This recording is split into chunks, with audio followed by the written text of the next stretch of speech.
நீங்கள் போய் பார்த்து வாங்க, நான் இங்கே படுத்துக்கொள்கிறேன் அப்படின்னு சொல்லிட்டு அந்த ஒரு பச்சை துண்டு, அந்த துண்டில் அப்படியே முகத்தை இப்படி முகத்தில் வீசுகிற மாதிரி அந்த உணர்வு வரும்போது அவ்வளோதான். எனக்கு முழிச்சு பார்க்க முடியல, முழிக்க முடியல, ஆனால் உணர மட்டும் முடிஞ்சது. முழிச்சு அந்த சேவல் பக்கத்தில் நின்று மூஞ்சியை பார்த்து திருப்பி திருப்பி பார்க்குது. அப்போ நான் சொன்னேன், முருகா நீ வந்தியா இல்லை குருநாதர் வந்தாரான்னு கேட்குறேன்.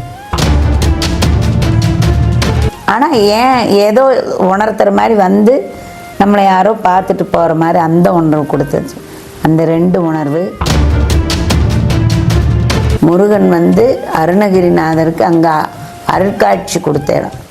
அப்போ அதில் ஒரு மெய் சிலித்து மறுபடியும் ஒரு திருப்புகள் பாடி சாமி கும்பிட்டுட்டு குரு அருளும் திருவருளும் கிடைக்கிறதுங்கிறது இதுதான். அங்கே நான் விளையாட்டாக தான் அந்த பொண்ணு கூட போனது. ஆனால் அன்னைக்கு என்னோட குருநாதர் அருள் புரிந்தார்.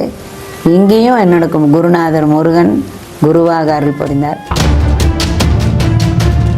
வருவாய் வருவாய் குருநாதா, வந்தருள் புரிவாய் குருநாதா. வருவாய் வருவாய் குருநாதா, வந்தருள் புரிவாய் குருநாதா. சத்குருவே சரணம், சத்குருவே சரணம். நானும் மகாலட்சுமியும் ஒரு தடவை நம்ம கணக்கம்பட்டி கோயிலுக்கு போகிறதுக்கு மகாலட்சுமி என்னை முதல்ல அந்த காரில் கூட்டிகிட்டு போனாங்க. அப்போ போகும்போது அவங்க சொன்னாங்க, அம்மா ராத்திரி பூஜையெல்லாம் இருக்குதுன்னு. நாங்கள் போய் இரவு உணவை எடுத்துட்டு நாங்கள் சாப்பிட்டுட்டு அங்கே இரவு ராத்திரி படுத்துக்கலாமா அப்படின்னு சொன்னாங்க.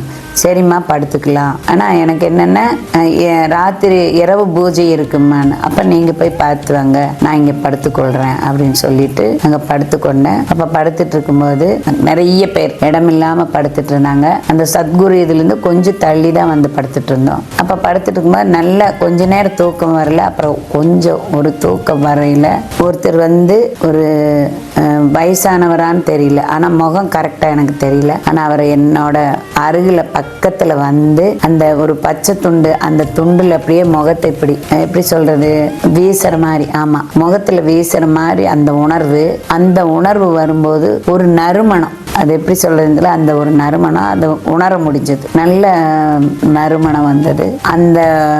அந்த உணர்வு எப்படி இருந்ததுன்னா ஆனந்தமா இருந்தது. அது சொல்றதுக்கு வார்த்தை தெரியல, ஆனா ஆனந்தமா இருந்துச்சு.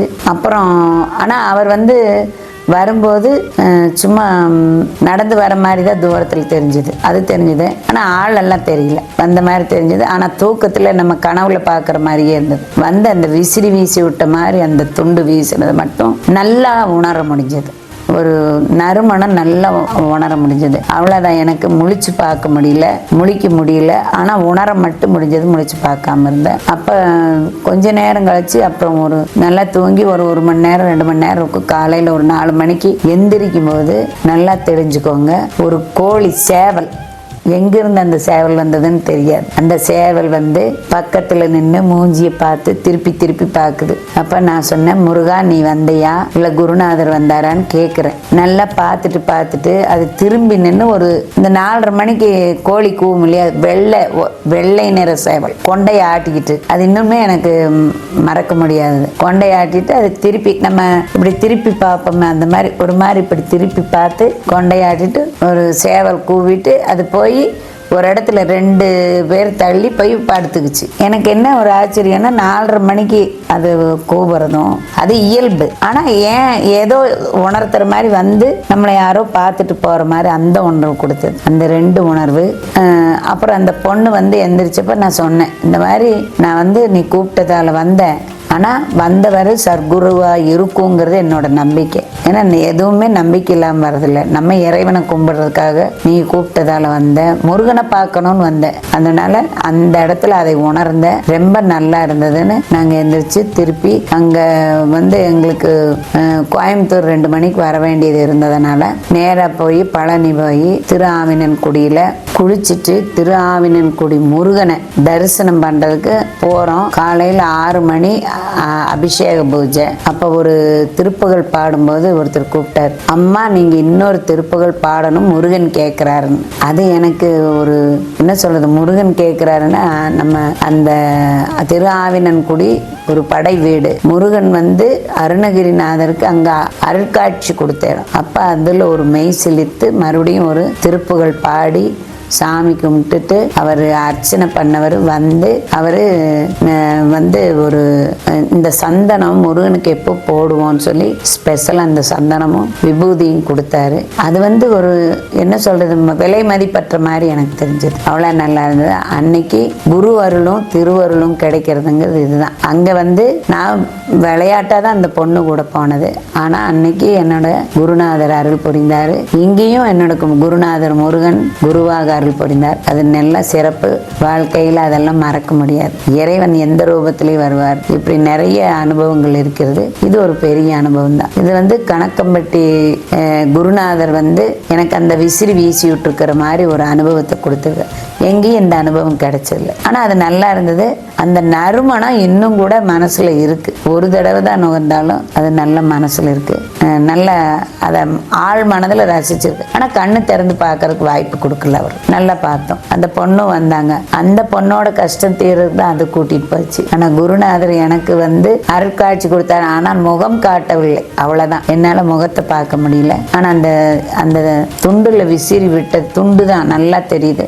விசிறி விட்டது நல்ல ஞாபகம் இருக்கு. குருநாதர் அருளும் திருவருளும் நிறைய அன்னைக்கு கணக்கம்பட்டியில் கிடைச்சது. அதே மாதிரி அங்க வர்றவங்களுக்கெல்லாம் ஓய்வு இல்லாம நல்ல சாப்பாடு அன்னதானம் எல்லாம் கிடைக்கிறதுக்கு அருள் புரிந்திருக்கிறார் குருநாதர். எந்த நேரம் போறானோ யாரும் சிடுத்தாமலும் கோவப்படாமலும் அதை ஒரு லைனா ஏற்பாடு பண்ணி அதை நல்லா அந்த கோயில நல்லா நிர்வாகம் பண்றாங்க. இதுல என்ன ஒண்ணு சிறப்புன்னா, யார் என்ன பண்றாங்கன்னு தெரியாம மூட்டை மூட்டையா அரிசி வந்து இறங்குது. நான் கேட்டப்பதான் இதெல்லாம் வந்து ஒவ்வொருத்தர் விருப்பப்பட்டு செய்வது.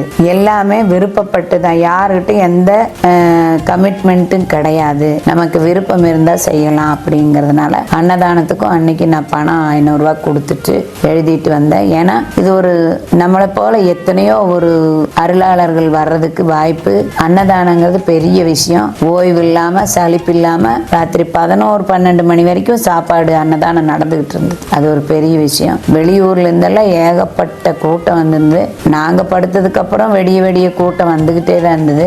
நாங்க பார்த்து சாமி கும்பிட்டுட்டு போற வரைக்கும் பூஜைகள் நடந்துட்டு இருந்தது. நல்லா சிறப்பாக இருந்தது. வாழ்க்கையில ஒவ்வொருவரும் போய் கணக்கம்பட்டி குருநாதர்கிட்ட பார்த்து ஆசீர்வாதம் வாங்கி மென்மேலும் உயர்றதுக்கு அருள் புரிவாருங்கிறது என்னோட விருப்பமும் கூட. நீங்களும் அதையே செயல்படுத்தினா குருவர்களும் திருவர்களும் கிடைக்க இறைவன் அருள் புரிவார். வருவாய் வருவாய் குருநாதா, வந்தருள் புரிவாய் குருநாதா. வருவாய் வருவாய் குருநாதா, வந்தருள் புரிவாய் குருநாதா. கணக்கம்பட்டியில் இருக்கும் குருநாதா, வந்தருள் புரிவாய் குருநாதா. கணக்கம்பட்டியில் அருள் புரியும் குருநாதானே, வந்தருள் புரிவாய். வருவாய் வருவாய் குருநாதா, வந்தருள் புரிவாய் குருநாதா. சிவா. திருச்சிற்றம்பலம்.